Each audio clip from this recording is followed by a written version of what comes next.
이런 상황이 계속된다라고 하면은 집값에 영향을 줄 가능성이 상당히 높습니다. 저는 그렇게 생각해요. 어차피 공급이 부족하고 뭐 어차피 집을 살려는 어떤 수요가 지금 올라왔기 때문에 이런 걸로는 영향이 없다라는 의견도 있지만 저는 영향을 줄 가능성이 있다라고 생각을 합니다. 그래서 하반기에 조정 이런 것들이 올지는 조금 더 디테일하게 따져봐야겠지만 어쨌든 상반기 혹은 7, 8월까지의 그런 힘은 약해질 수 있다. 오늘은 대출 규제, 요새 정말 막 쏟아지고 있는 대출 규제 관련한 내용을 한번 다뤄보도록 할 텐데요. 사실은 지난 방송 때 이미 한번 대출 규제 관련해서 살짝 다뤘었어요. 그때도 뭐 스트레스 DSR을 뭐 강화한다, 뭐 이런 얘기들 나왔고, 그러면은 어떤 유동성을 축소하면서 집값이 조정될 수도 있겠다, 뭐 이런 얘기들을 살짝 드렸었는데, 그 이후로 더 강력한 대출 규제들이 막 나오고 은행들도, 시중 은행들도 그것에 대응하는 그런 뭐 정책들을 내놓고, 거기에 어떤 금감원장 이런 분들도 더 강력한 메시지들을 이렇게 던지면서 정말 강력하게 정말 가계부채를 잡는데, 집값을 잡는데 진심인가 보다, 집값 잡는 건 둘째치고 정말로 가계부채를 잡겠다라는 그런 의지는 이번 금융당국은 진심인가 보다, 이런 생각이 들 정도의 어떤 흐름이 나오고 있는데, 과연 어떤 좀 디테일한 부분 어떻게 되는지 한번 살펴보도록 할게요. 네, 정말 센 놈이 왔습니다. 정말 거의 역대급, 역대 뭐 손에 꼽힐 만한 그런 규제가 나오고 있는데, 이미 8월 초에, 그러니까 지난 방송 때 설명드린 대로 유동성 축소, 대출 규제 뭐 이런 것들이 예고가 되었었어요. 그러니까 뭐 가상금리 이런 쪽이 막 좀 올라갔고, 그 다음에 정부에서 이제 9월부터 스트레스 DSR을 2단계를 실시를 하는데, 거기에다가 수도권에는 더 강한 스트레스 DSR을 상향 적용하겠다, 이게 내용이 나오면서 정말 부채 관리, 가계부채 관리, 그 다음에 뭐 대출 규제 이런 걸 진심으로 하려나 보다, 이런 생각이 들었는데, 여기에 훨씬 더해져서 일단은 먼저 이 은행들이 먼저 나서서 이 금리 인상을, 가상금리 인상을 이때보다 더 계속 올리기 시작했죠. 계속 올렸어요. 계속 올리고, 거기다가 이제 금감원, 뭐 금융위 이런 데에서 더 압박을 하고, 막 이렇게 은행 연합해서 모여서 뭐 회의도 하고 막 이러면서 가계부채가 뭐 매달 뭐 7조 원, 막 이렇게 8조 이렇게 올라가고 있고, 역대급으로 진짜 많이 올라가고 있으니까 이것을 조여야 된다. 그 다음에 집값도 올라가고 있고, 이 집값에 대한, 집값 상승에 대한 어떤 비판이 많이 나오고 있으니까, 그런 것들에 대한 대응으로 은행 자체적으로 이런 관리 방안들이 막 나오기 시작했습니다. 보면은 거치기간 폐지, 원래도 지금 거치기간이 막 길진 않은데 1년 동안 거치를 할 수 있는 그런 상품들이 있었는데, 거치기간 아예 폐지하겠다. 그 다음에 뭐 이런 거 하면은 아마 LTV 이렇게 조금 더 주는 거, 뭐 이런 것들 있는데 이런 거 중단하겠다. 그 다음에 갭 투자 활용 전세 대출 중단, 요게 좀 강하게 와닿는데 뒤쪽에 어떤 부분인지 설명드릴게요. 보면은 이제 갭 투자를 사전에 막는다. 신한은행 뭐 조건부 전세 대출 중단, 그 다음에 우리은행도 전세 대출 제한, 조건부 전세 대출 제한, 그 다음에 똑같은 거를 KB에서도, 국민은행에서도 조건부 전세 대출을 제한하기로 했어요. 이게 뭐냐면은 갭 투자를 방지한다는 건데, 이미 전세가 끼어 있는 그런 것들을 사는 것은 대출하고 관계가 없으니까 그런 걸로 막는 게 아니고, 새로 전세를 빼면서 내가 어떤 집을, 집주인이 실거주를 하고 있던 그 집을 매수를 하면서 들어가 살지 않고 다른 세입자를 새로 받으면서 그렇게 매수를 할 적에 그 세입자가 전세자금 대출을 받을 수 없다라는 거예요. 그러니까 이것은 이미 전세가 끼어 있는 그런 갭 투자 말고 새로 전세입자를 받아들이는 그런 종류의 갭 투자를 못하게 막는 거죠, 사실상.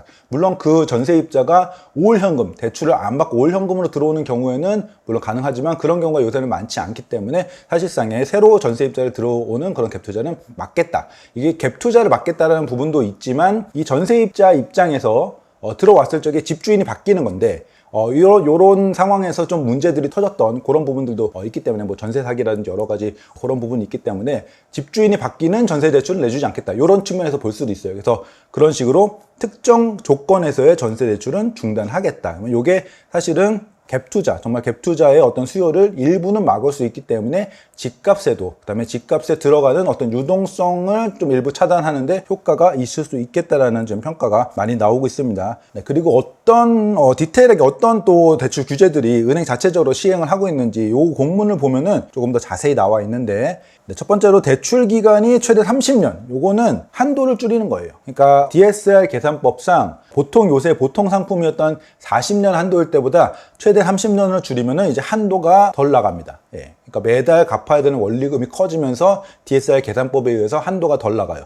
청년 같은 경우에는 원래 50년까지 해줬는데 이것도 30년까지만 이렇게 되면은 청년 조건이 되는 분들 같은 경우에는 한도가 정말 훅 줄게 됩니다. 그리고 비거치만 가능. 그러니까 원래 1년 거치가 있었는데 가능했는데 이거 불가하게 하고 생활자금 대출이 원래는 LTV만큼 해주는 경우가 있었어요. 물론 그걸로 집을 살 수는 없습니다만 주택 구입 금지 약정 이런 거 쓰지만 어쨌든 생활자금을 쓸 수 있는 거 요거를 최대 1억까지만 하겠다. 원래는 LTV만큼 해줬는데 그리고 앞서 말씀드렸던 MCI, MCG 요거 불가한 거 그 다음에 여기 말씀드렸던 전세대출 조건부 요거 불가하는 거 요거까지 해서 이렇게 5개 그러면 요걸 정리를 하면은 대출이 끊기는 대상은 신규주택 잔금일 전세대출 앞서 말씀드린 거죠. 그거 그 다음에 매매사업자 주택 잔금 대출 매매사업자가 대출 받을 수 없게 됐어요. 투자하면서 그 다음에 다주택자 주택 잔금 대출 다주택자한테 대출 안 나간다. 그 다음에 2주택자 같은 경우에는 1주택을 매도해야만 또 주택담보대출이 나간다. 그 다음에 전세를 놓고 거기다 후순위 대출 더 받는 거 요거 안 내준다. 국민은행에서는 조금 그 신한은행, 우리은행에서 얘기한 것보다 더 다양한 어떤 대출 규제 정책들을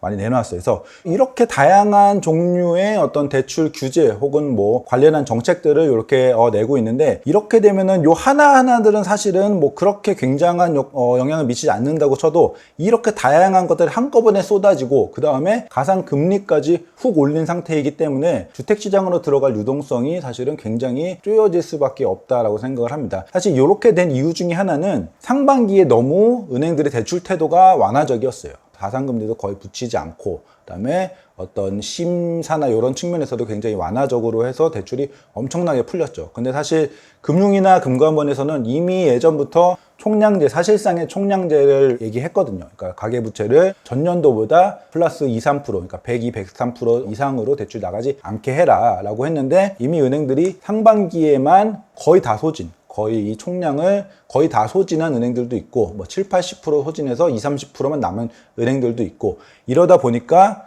금융금감원에서 불러서 따져보니까 엄청 대출이 많이 나갔고 남은 총량제의 남는 여력도 얼마 안 남았으니까 이거를 버럭 하면서 압박을 주니까 그러면은 총량제를 지켜야겠다 요런 생각을 은행들이 하고 그러면은 앞으로 하반기 동안 혹은 뭐 가을 겨울 동안 대출이 나갈 수 있는 어떤 총량이 얼마 안 된단 말이에요. 상반기에 너무 많이 나가서. 그래서 얼마 안 됐으니까 이거는 내가 팔 수 있는 양이 요거밖에 없는데 지금 집값도 오르고 사람들이 거래도 많이 되니까 어쨌든 대출 수요는 지금 아직 있는 상태고 그래서 한번 금리를 올려볼까 해서 금리를 올려봤죠. 그랬더니 또 받아요. 올려봤어요. 또 받아요. 올려봤어요. 또 받아요. 그래서 계속 올린 거예요. 계속 올렸더니 너무 많이 올리니까 지금은 좀 주춤한 그런 상황이죠. 그래서 일단은 총량 때문에 어차피 은행에서는 지금 영업할 수 있는, 팔 수 있는 대출 상품의 한도가 정해져 있는데 이걸 가지고 좀 더 비싸게 파니까 공급이 적은 거죠. 대출 공급이 적은 건데 수요는 있으니까 비싸게 팔아도 수요자들이 대출을 빌려가는 그런 상황이고 그랬더니 이제 금감원장이 대출을 적게 하라고 했더니 금리만 올렸다. 너무 쉬운 방법을 택했고 국민들이 금리 때문에 고통스럽게 만들어서 그것은 개입을 해야 된다. 이렇게 하면 안 된다. 이런 식으로 얘기를 했더니 단순히 금리를 올리는 거에서 더 퍼져가지고 이런 다양한 정책들, 한도의 정책들을 추가적으로 했습니다. 그래서 결과적으로는 금리도 올라갔고 한도 정책적인 부분들도 강력해졌고 그래서 양방향에서 지금 다 압박을 주고 있는 상황입니다. 그렇게 생각하시면 될 것 같고 앞서 말씀드렸듯이 사실은 총량제가 기본적인 어떤 문제거든요. 문제라기보다 이런 상황을 만들어낸 원인이거든요. 대출의 총량, 정해진 총량 이상으로 대출 내보내지 말아라는 이런 가이드가 기본적으로 있기 때문에 이렇게 보면은 일단 올해까지는 이 기조가 유지가 되다가 내년이 되면은 내년 뭐 1월 1일부터 땡 하면은 막 풀리진 않겠지만 내년 어느 순간이 되면은 이런 정책들로 인해서 하반기에 조금은 가계대출 증가세가 조금 잠잠해지는 그런 흐름이 보여진다는 가정하에 25년이 되면은 다시금 풀릴 수 있는 물론 올 상반기처럼 엄청나게 풀리진 않더라도 이런 강력한 조치들은 내년에는 꽤 완화가 되는 그 다음에 사실은 이렇게 되면 안 되는 거거든요. 그러니까 상반기에 엄청 풀렸다가 하반기에 확 조이는 이렇게 대출 정책의 변동성이 엄청 이렇게 들쭉날쭉하면 안 되고 국민들도 너무 힘들고 관리도 좀 애매해지는 거고 이렇게 스무스하게 계속 어느 정도의 계속 스무스하게 일정한 수준의 어떤 대출 정책들 그런 것들이 쭉 유지가 되면 좋겠는데 내년에는 그런 측면에서 봤을 적에 확 완화 이거 지금 현재에 확 조여진 어떤 정책에서 갑자기 다 풀진 않겠지만 일부 완화돼서 그 상태로 1년이 갈 수 있는 혹은 2년이 갈 수 있는 그런 식으로 가지 않을까라는 생각이 듭니다. 그래서 25년 되면 조금 완화될 수 있다. 하지만 올해 내에는 이게 좀 쉽지 않을 것 같다라는 말씀드리고 이런 상황이 좀 계속된다라고 하면은, 앞으로 몇 달 동안 계속된다라고 하면은 이런 대출 규제는 집값에 영향을 줄 가능성이 상당히 높습니다. 저는 그렇게 생각해요. 이것에 대해서 어차피 공급이 부족하고 뭐 어차피 집을 살려는 어떤 수요가 지금 올라왔기 때문에 이런 걸로는 영향이 없다라는 의견도 있지만, 저는 영향을 줄 가능성이 있다라고 생각을 합니다. 그래서 하반기에 뭐 얼마나 뭐 조정 이런 것들이 올지는 조금 더 디테일하게 따져봐야겠지만, 어쨌든 상반기 혹은 7, 8월까지의 그런 힘은 확실히 좀 약해질 수 있다. 그런 상승폭은 충분히 약해질 수 있다라는 생각이 들고, 보시면 요거 제가 지난번에 이프로님하고 대담할 적에 이렇게 그렸던 어떤 집값을 결정하는 그런 구조인데, 여기 보면은 수요와 공급에서 수요는 결국은 인구, 즉 가구, 그 다음에 돈이라는 얘기를 말씀을 드렸어요. 그러니까 수요를 사람 숫자, 가구 숫자, 가족 숫자도 중요하지만 이 사람들이 돈을 얼마나 갖고 있느냐가 당연히 중요하잖아요. 돈을 많이 벌었으니까. 우리나라가 인구가 줄어도 인구는 줄었지만 어떤 산업들이 막 빵빵 터져가지고 해외에서 돈을 엄청 벌어와요. 그러면은 인구가 줄어도 어떤 돈에 의해서 뭐 집값이든 다른 자산 가격들이 올라갈 수 있잖아요. 그러니까 그런 식으로 수요에서 돈이라는 요소를 항상 중요하게 생각을 해야 되고, 이 돈이라는 요소는 첫 번째로는 당연히 소득, 그러니까 전체적으로 기업의 입장에서는 수익, 그 다음에 개인의 입장에서는 소득, 이런 것도 당연히 중요하지만 돈이 불어나는 것에서는 당연히 대출이 중요합니다. 그래서 대출 규제는 강력하게 풀리거나 혹은 강력하게 쪼여지면은 직접적으로, 간접적도 아니고 직접적으로 집값에 영향을 미칠 수밖에 없어요. 그래서 이런 식의 상황에서 이 수요가 굉장히 하방 압력을 받을 수 있다라는 상황을 말씀드리고 싶고, 그리고 공급과 결국은 같이 생각을 해야 되는데, 수요가 이렇게 대출 축소로 인해서 수요가 조금 하방 압력을 받는 상황에서 연말이면 이제 둔촌주공이 입주를 하고, 내년 초도 많은 입주장이 시작이 되면은 내년 초 입주장이 결국 올 연말에도 영향을 미칠 수 있거든요. 그러면 서울 중심으로 봤을 적에 단기적으로는 공급도 많고 수요는 축소가 되고, 돈 측면에서 그렇게 되면은 아무래도 집값이 조금 좀 하방 압력을 강하게 받을 수 있겠다, 이런 분석을 같이 드립니다. 그리고 또 하나는 이 지금 실거래가 지수를 뽑아봤는데 1월부터 지금 6월까지 이렇게 올라왔고 7월이 굉장히 또 강력했기 때문에 지금 에스티메이션으로 요 정도까지 올라올 것 같아요. 이렇게 되면은 뭐 올해만 아마 뭐 8월도 조금 올라온다 치면은 서울에서 8개월 동안 10%, 실거래가 기준으로 10%니까 상당히 높은 거거든요. 그러면 10%가 쭉쭉 올라갔는데, 많은 어떤 규제들, 이런 수요의 압박이나 뭐 이런 규제들, 악재들, 이런 것들이 사실은 이렇게 보합권으로 이렇게 슬슬슬, 아니면은 뭐 1년 동안 물가 상승률 수준으로 설설설 올라갈 적에는 사실 그렇게 크리티컬하게 영향을 주지 않을 수 있어요.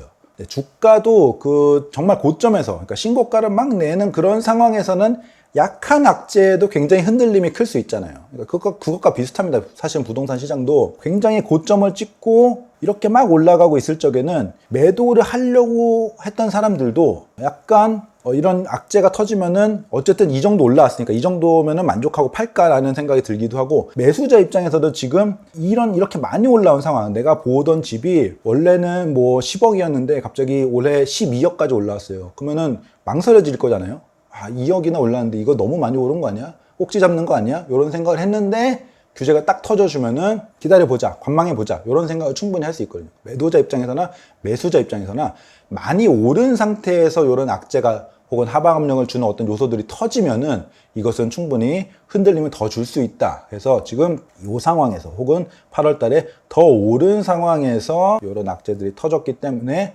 충분히 영향을 줄 수 있는 그런 상황이라고 볼 수 있겠습니다.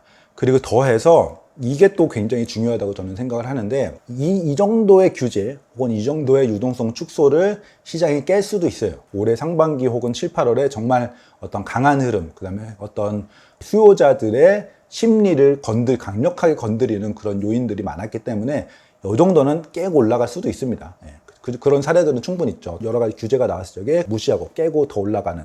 근데 문제는 그럴 경우에 이런 정부에서 얘기하는 것들을 보면은 지금 다른 것도 강화를 검토하고 있다라고 해요. 지금 이 정도의 규제를 내놨고 은행에서도 자체적인 어떤 정책을 발표를 했지만 이게 먹히지 않을 경우에는 추가적인 대출 강화, 규제 강화를 검토하고 있다. LTV 규제까지도 검토를 하고 있다. LTV는 전체 집값 대비해서 대출의 한도를 정하는 건데 그거를 줄일 수 있다.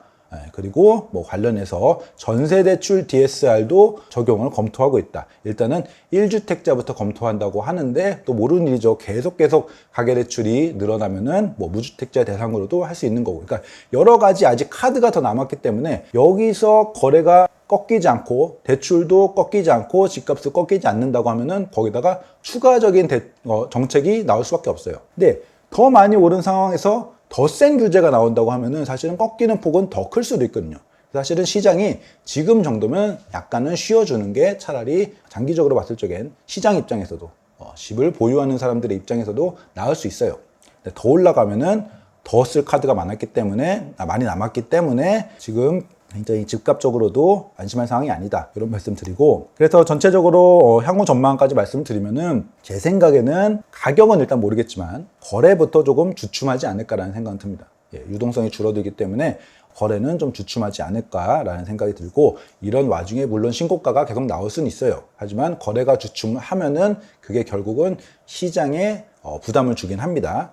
그리고 거래가 만약에 주춤하지 않는다면, 저는 이렇게 예상하지만 제가 틀릴 수도 있잖아요. 만약에 거래가 주춤하지 않는다면은 가계부채는 계속 늘어날 거고, 그렇다면은 규제는 추가가 될 것이다, 이렇게 생각을 하고, 가상금리는 더 오르지 않을 거예요. 아까 말씀드렸듯이 이복형 금감원장이 금리만 올리는 이런 쉬운 정책을 펴고 있다라고 하면서 금리 올리는 것에 대해서는 굉장히 부정적으로 강력하게 얘기를 했단 말이죠. 그래서 가상금리는 더 오르지 않을 텐데 다른 한도 제한적인 어떤 정책들을 지금 국민은행이 강력하게 했고 신한은행, 우리은행이 비슷비슷하게 했는데, 그런 것들을 다른 은행들이 조금 어느 정도 혹은 똑같이 이렇게 따라 같이 가면서 정책적인 제한이 좀 걸리지 않을까라는 생각이 듭니다. 한도 통제 쪽으로. 근데 이제 이 상황에서 사실은 작년에도 이런 느낌은 아니었지만, 작년이나 이제 올 상반기 이렇게 대출 막 풀릴 적에도 가상금리를 올리려는 시도들이 있었어요. 실제로 올리기도 했고. 근데 그때마다 어떤 일이 발생했냐면은 인터넷뱅크 혹은 일부 시중은행 중에도 일부 어떤 농협이나 뭐 되게 완화적으로 대출을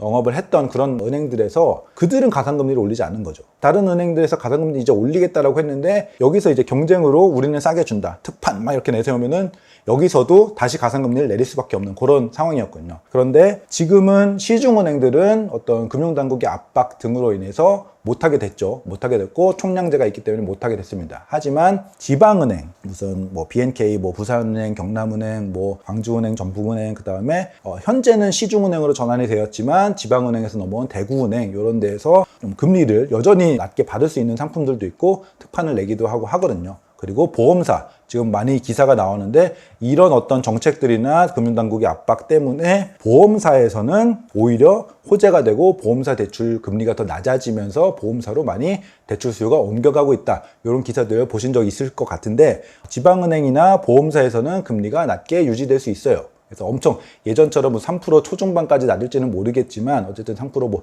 중반, 중후반 요런 금리를 유지를 할 수 있어요. 근데 하지만 여기도 그러니까 그 양 자체, 대출이 나갈 수 있는 양 자체가 그렇게 많지 않아요. 기본적으로 시중은행처럼 엄청난 양을 대출해 줄 수 있는 건 아니거든요. 그래서 일시적으로는 이쪽으로 몰려서 대출이 좀 더 나갈 수는 있고, 그다음에 만약에 내가 이미 계약을 했어요. 내가 이미 계약을 했는데 갑자기 대출 규제를 막 걸면은, 나는 3%대 초반이나 뭐 3.4% 정도로 알고 있었는데 계약을 했는데 대출을 아직 안 받았는데 이게 막 터져갖고 4% 넘게 대출을 받아야 되면 당황스러우시잖아요. 그런 경우는 지방은행이나 보험사 대출을 활용하시면 될 것 같아요. 근데 이게 올해 내내 가계대출이 잡히지 않을 정도로 크게 나가기는 그 팥이 많지는 않을 것 같다, 이런 말씀 드리고, 앞서 말씀드렸다시피 이 총량제에 기반한 어떤 정책이기 때문에 기본적으로 올해까지는 강력한 관리가 예상이 되고, 추가적으로 말씀드리면은 저는 아마 뭐 모르죠, 제 추정이긴 한데 둔촌주공이 11월 11월 말 요때부터 입주가 시작되거든요. 12,000세대, 무려 정말 한 거의 미니 신도시 정도의 이게 입주가 되기 때문에 여기 주담대가 나가야 돼요. 여기 주담대가 나가야 되고, 은행들도 이때 경쟁을 좀 해야 돼요. 그래서 영업 요거를 늘려야 되기 때문에 은행 전체적으로 봤을 적에도 이것에 대한 대비를, 그러니까 팥이 아까 말씀드렸듯이 총량이 정해져 있는데 둔촌주공 분도 남겨둬야 되는 거예요. 그래서 요 영향이 좀 있었을 것 같거든요. 그래서 올해까지는 강력한 관리를 예상하는데 둔촌주공 때 그 대출들이 좀 많이 풀릴 수는 있다, 둔촌주공 때 물론 금리 조건은 어떻게 할지는 모르겠지만 둔촌주공에 풀리고 나머지들은 또 계속 쪼여지고 이런 어떤 약간 차별적인 흐름도 가능할 수 있겠다라는 생각은 듭니다. 그래서 둔촌주공이 남아있는 상황, 그 다음에 총량제 이런 상황들을 봤을 적에 올해 내에는 이런 어떤 강력한 유동성 축소가 풀어질 가능성은 거의 없다고 봅니다. 하지만 내년 되면은 좀 달라질 수 있다. 이런 것까지 말씀드리겠습니다. 네, 그래서 여기까지 정리 드리고 정책 다시 한번 보시고 앞으로 나오는 정책들도 제가 말씀드린 어떤 구조 이런 거에 기반해서 한번 판단해 보시고 이렇게 되면은 아파트 어떤 집값 요 시장은 어떻게 흘러가겠구나 이런 생각도 좀 해보시면서 대응을 하시면 좋을 것 같습니다. 오늘 여기까지 하겠습니다. 감사합니다.